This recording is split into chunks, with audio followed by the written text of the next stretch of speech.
chat going on. Am I correct that you grew up in Pakistan? I did, yes. That's amazing. And then you came to the U.S. to study at Mount Holyoke in Western Massachusetts, which we're very proud that you've come to Massachusetts to study.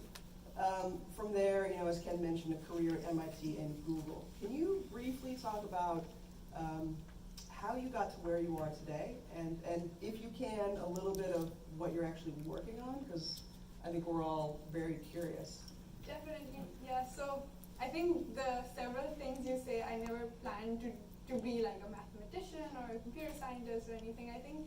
But at every point in life, I think the question I asked myself was like, how can I make the most impact with whatever I have? And like my mom is sitting here, and to be very honest, like there were days in like Pakistan when like I didn't know if I would be able to go to school next day. But I think the question still remained that like, okay, whatever skills I have, what can I do with it? So when I was in Pakistan, I thought like, okay, I'm good at math, I enjoy doing it. Maybe I can do some developmental economics to help Pakistan. When I came here, like I had really amazing professors in Mount Holyoke College, so I started doing. So they were the ones who introduced me to like physics and computer science. I was like, whoa, I can do a lot more with this kind of technology. Let me just start like exploring this. And I think from there, so I started acquiring the skills and realized that like the more skills I have, I can make more impact with it. And I think I've been really, lucky that I have had the ability to get those skills. What I'm working on right now is, I actually left my job at Google to come to the Media Lab. So I'm currently there, I'm a PhD student there. I think we are lucky that I'm there because if I were at Google, I wouldn't be able to talk about my work. So when I was at Google, I think there's something I started noticing is that 30, 40 years later in our lives, like we develop health problems or mental health problems that started 30, 40 years ago, but then we are only told about them when they're out of our hands, and it's too late to help us. Like, you have not been eating well, and you have this heart condition. You have not been sleeping well, and that's how it has impacted your brain. Like, college students are notorious for pulling all-nighters, but they actually, your brain eats itself when you don't sleep well. So I started saying, why do we have to find out about after 30, 40 years? Why can't we see the real-time impact of what we do on our body? So if you're listening to a certain type of music, how it changes like the structure of your brain, or if you are doing like a particular activity, meeting another person, are you getting anxious? So getting that window in your life and being able to regulate your own lifestyle based on that was something that I was really interested in. And then I started asking myself the question, okay, how can I make it happen? And there were everything, all those skills started to play into it, that I had to be a designer, I had to start looking into what a person thinks, what they do, and artificial intelligence and STEM has a great role to play in it because that's how we model human behavior. So we understand what a person does. So I have a wearable device that can see what a person does in real time and how it impacts their body. And it's everything from your heart rate to ultimately how your even genes and the structure of your brain changes. So for example, you can see okay, meditation helps you with this.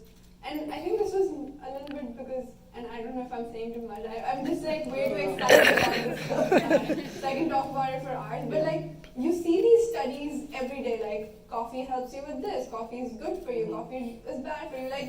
Science is the most indecisive thing these days, and it's because they try to create this for a normal person, whereas there's no average person.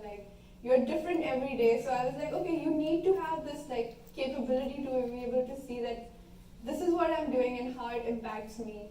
And I think this is something that I call it PAL, which is Personalized Active Learner.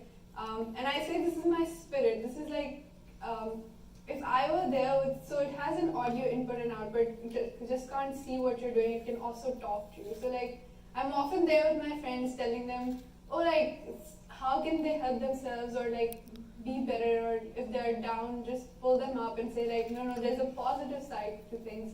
So this device is basically giving you a bit of self-awareness, bit of mindfulness, and like a positive reminder in your life. Yeah, that's my PhD work. So yeah, it's supposed to like help you in your daily life, allow you to take more charge, just get to know yourself better, be better wherever you want to. Yeah. Yeah. great. Wow. I know it sounds crazy, but that happen. Yeah. So I was having, I'm sure some people in the room can relate. Probably not you, because you seem a little younger than I am. But we were talking about how we first experienced email in college, and we were talking about, you know, the first kid on the street who had a VCR.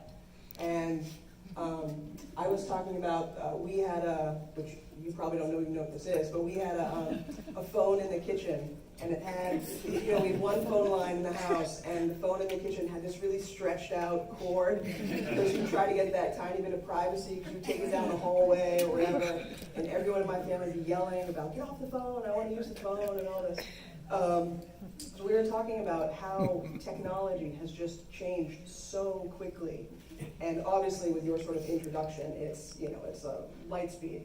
But do you see the pace of technology continuing at this crazy pace? Or do you sort of see it slowing down, that, I don't know, certain goals are met and it's not just this boom, boom, boom, I need the next phone, I need the next computer type thing? Or do you see technology in a different way? So I think technology will change drastically. I think the rate of growth will be the same, to be honest, but I think it'll be less obvious and more part of your life. So I think like a lot of technological advancement that has happened in the past few years, I think that has been drastic, but in some ways like not so mindful. Now I don't know how many of you have seen Black Mirror on Netflix. Yeah, so people have started to realize that like it's not all good, and I think as, for example, like my device, we're trying to be like make it better. So I think it'll continue to surprise you. Like we have these like nano robots, nano medicines, like medicines that can go and impact your body, and like all those things, I think they're gonna go exponentially up. Yeah. So it'll even be faster. Like I don't think I'll be able. I have a little nephew who's growing up, and I don't think like I'll be able to keep pace with him when he enters the phase. So it'll be fast, but I think where it goes, it's up to us to direct that growth. Like, do we want to leave it to companies, or do we want to have like individuals like you and I who say like, no, this is what this force should be used for. Yeah. So that's my perspective. No, that's great.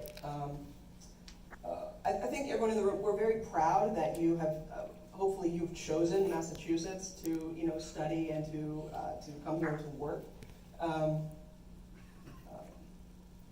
What is your favorite thing about Massachusetts? My favorite thing about Massachusetts, I think it's Cambridge. We'll allow it, you know, right over there.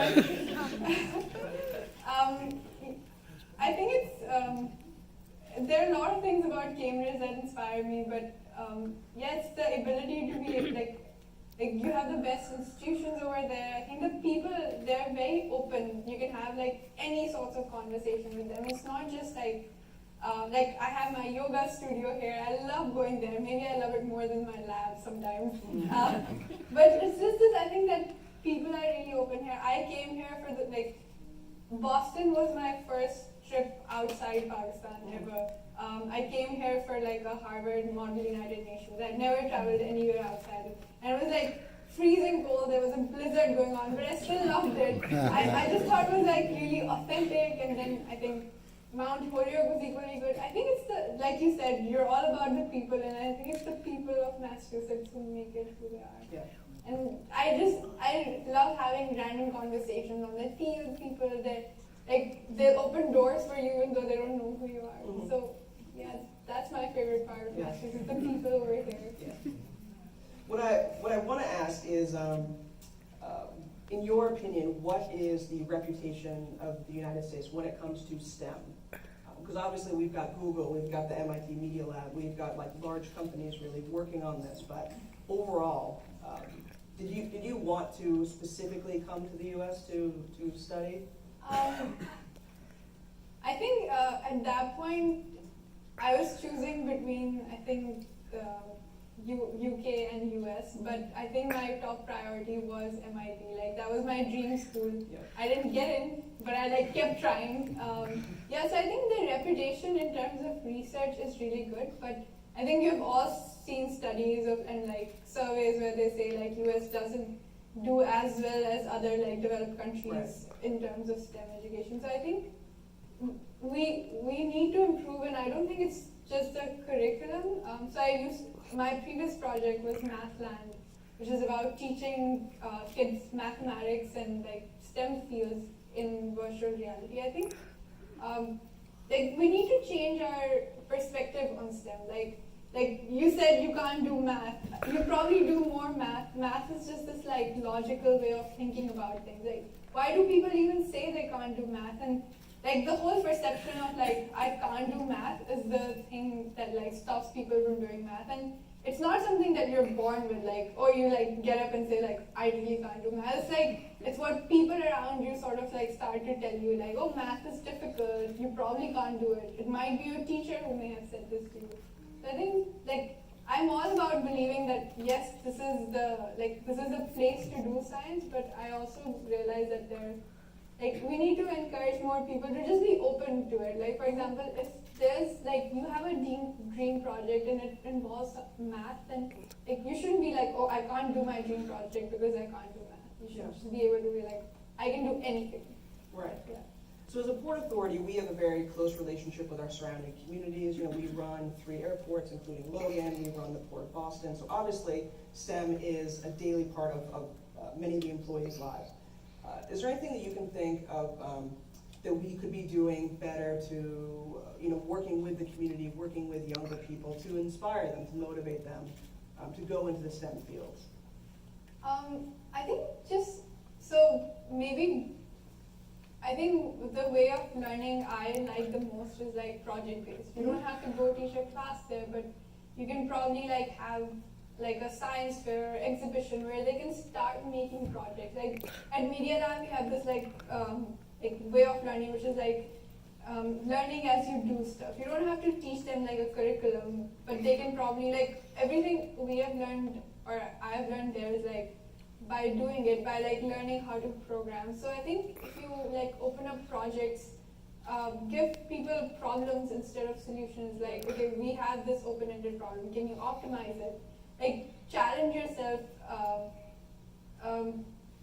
Like, I'm sure you have a lot of numbers, and like you can just like ask your employees if they can bring something down by a lot, like by a certain percentage. Because I think math at its heart is creativity. Like, how do anybody can do like calculations using a calculator. Like, that's not what's math. It's a unique way of thinking about things. You don't have to be a calculator. Like, I can't do like 2,354 times like 152. Like, nobody wants you to do that. But just your way of like thinking about things, that's all that's math. Yeah. So yeah, just get into projects, get involved with like competitions, like always try to make things better, and I think you'll find it. We do have an annual sort of community fair where we try to expose younger people to careers in the different sort of STEM fields. The FAA comes down and different groups, but that's an interesting point that perhaps we could sort of incorporate projects into that. Yeah, I think people are always fascinated by challenges. Like if you tell them, so there's a teaching thing whereas there's a learning thing. I think we should focus more on like people learning versus us teaching them. And then we can give them all the resources they need to learn. And I think internet is resource enough.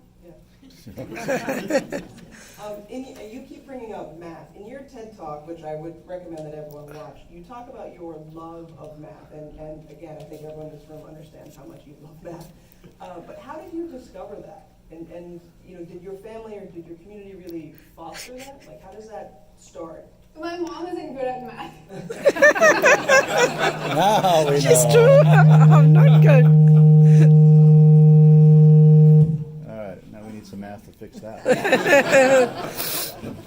And like, to be honest, I'm no expert in math, but it's just that I'm not